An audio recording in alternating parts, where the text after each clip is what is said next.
Hey all welcome to another mini vlog. ಇದು day 3 of Dasara. 4ನೇ ದಿನ ಆದ ಇವತ್ತು ಕೂಷ್ಮಾಂಡ ದೇವಿನ ನಾವು ಪೂಜಿಸ್ತೀವಿ.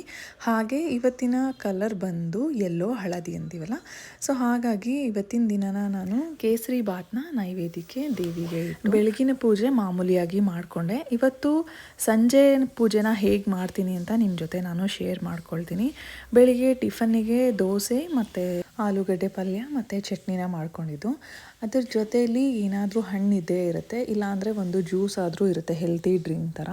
ಸೊ ಹಾಗಾಗಿ ಇವತ್ತು ಪಪ್ಪಾಯ ಇತ್ತು ಅಂದ್ಬಿಟ್ಟು ಅದನ್ನು ಕೂಡ ಸರ್ವ್ ಮಾಡ್ತಾಯಿದ್ದೀನಿ. ಇನ್ನು ಸಂಜೆ ಪೂಜೆಗೆ ನಾನು ಈ ರೀತಿ ಪ್ರತಿದಿನ ಒಂದು ದೀಪನ ಇಟ್ಟು ಅದಕ್ಕೆ ಅರಿಶಿನ ಕುಂಕುಮ ಎಲ್ಲ ಬೊಟ್ಟಿಟ್ಟು ಸಿದ್ಧತೆನ ಮಾಡ್ಕೊಳ್ತೀನಿ ಫಸ್ಟು.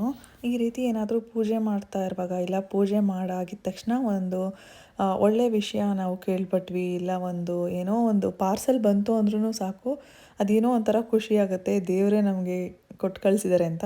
ಬಟ್ ಇನ್ಫ್ಯಾಕ್ಟ್ ನಾವೇ ಅದನ್ನು ಆರ್ಡರ್ ಮಾಡಿರ್ತೀವಿ ಎಲ್ಲನೂ, ಬಟ್ ಅದು ಬಂದಿರೋ ಟೈಮು ಅದು ನಮಗೆ ಖುಷಿ ಕೊಡುತ್ತೆ. ಹಾಗೆ ಯಾವುದೋ ಒಂದು ಪಾರ್ಸೆಲ್ ಬಂತು, ಸೊ ಹಾಗಾಗಿ ಅದನ್ನು ರಿಸೀವ್ ಮಾಡ್ಕೊಳ್ಳೋಕ್ಕೆ ಅಂತ ಹೋದೆ. ಮತ್ತು ನಾನು ಫ್ಲೋರಲ್ ಆರ್ಟ್ ಕ್ಲಾಸ್ಗೆ ಅಂತ ಅಂದ್ಬಿಟ್ಟು ಮಾರ್ಕೆಟ್ಗೆ ಹೋಗಿ ಹೂಗಳನ್ನೆಲ್ಲ ಒಂದು ಸುಮಾರಷ್ಟು ತಂದಿದ್ದೆ. ಹಾಗಾಗಿ ಆ ಹೂ ನಮಗೆ ಯೂಸ್ ಆಗ್ತಾಯಿದೆ. ಆ ಹೂವನ್ನೆಲ್ಲ ನಾನು ಒಂದೊಂದು ರೀತಿಯಾಗಿ ಕಟ್ಟಿದ್ದೆ. ಈಗ ರೋಸಸ್ನೆಲ್ಲ ದಿಂಡು ಥರ ಪೆಟಲ್ಸ್ನ ಅದ್ರ ಮಧ್ಯೆ ಒಂದೊಂದು ಮೊಗ್ಗಿಟ್ಟು ಕಟ್ಟೋದಾಗಿರ್ಬೋದು. ಈ ರೀತಿ ಕ್ಲಾಸಲ್ಲೂ ಕೂಡ ಅದನ್ನು ಡೆಮೋ ತೋರಿಸೋದ್ರಿಂದ ಸುಮಾರಷ್ಟು ಹೂಗಳು ಅದು ಸ್ಟಾಕ್ ಇದ್ದಿದ್ದರಿಂದ ಈ ವರ್ಷ ಹಬ್ಬ ಚೆನ್ನಾಗೇ ಆಯಿತು. ಅಂದರೆ ಪ್ರತಿದಿನ ಹೊಸ ಥರ ಹೂನ ಇಟ್ಟು ನಾವು ಪೂಜೆ ಮಾಡ್ಕೊಳ್ತಾ ಇದ್ವಿ. ಯೂಶಲಿ ಹೆಂಗಾಗುತ್ತೆ ಅಂದರೆ ಕಳಶಕ್ಕೆ ಯಾವುದಾದ್ರೂ ಒಂದು ಹೂನ ಇಟ್ಟಿದ್ರೆ ಅದು ಬಾಡೋಗೋವರೆಗೂ ತೆಗಿತಾ ಇರಲಿಲ್ಲ.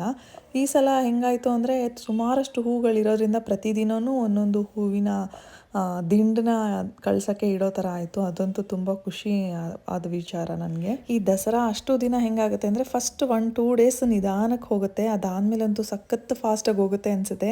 ಅಂದರೆ ಕುಂಕುಮಕ್ಕೆಲ್ಲ ನಾವು ಕರೆದಿರ್ತೀವಿ, ನಮ್ಮನ್ನು ಕರೆದಿರ್ತಾರೆ ಅಲ್ವಾ, ಅವ್ರ ಮನೆಗಳಿಗೆಲ್ಲ ಕವರ್ ಮಾಡೋದು ಇದೊಂದು ಬಿಗ್ ಟಾಸ್ಕ್ ಅನಿಸುತ್ತೆ. ಸೊ ಹಂಗಾಗಿ ಇವಾಗ ಪೂಜೆ ಮುಗಿಸ್ಕೊಂಡು ನಾನು ಇನ್ನೊಬ್ರು ಮನೆಗೆ ಹೋಗಬೇಕಿತ್ತು ಕುಂಕುಮಕ್ಕೆ. ಇನ್ನೂ ಅಖಂಡ ದೀಪ ಅಂತ ಹಚ್ಚುತ್ತಾರೆ ಕೆಲವರು 9 ದಿನವೂ. ಅದನ್ನು ಅದು ಹೆಂಗೆ ಅಂತಂದರೆ ನೋಡ್ಕೊಳ್ತಾ ಇರಬೇಕಾಗತ್ತೆ, ಅಂದರೆ ಲೈಕ್ ಅದನ್ನು ಆರೋಗ್ಯ 9 ದಿನವೂ. ಬಟ್ ನಾವು ಹಂಗೆ ಮಾಡ್ಕೊಳ್ಳೋಕ್ಕೆ ಮನೇಲಿ ಸರಿಯಾಗಿರಲ್ಲ, ಲೈಕ್ ಬೆಳಗ್ಗೆ ಸಂಜೆ ಇಲ್ಲಿ ಹೋಗ್ತಾ ಇರ್ತೀವಿ ಆಚೆ ಕಡೆ ಕುಂಕುಮಕ್ಕೆ ಅಂತ ಅಂದ್ಬಿಟ್ಟು. ಆದರೆ ಈ ರೀತಿಯಾಗಿ ನಾನು ಪ್ರತಿದಿನವೂ ಸಂಜೆ ದೀಪ ಪೂಜೆನ ಮಾಡ್ಕೊಳ್ತೀನಿ. ಇದು ಇವತ್ತಿನ ಮಿನಿ ವ್ಲಾಗ್ ಆಗಿತ್ತು. Thanks for watching.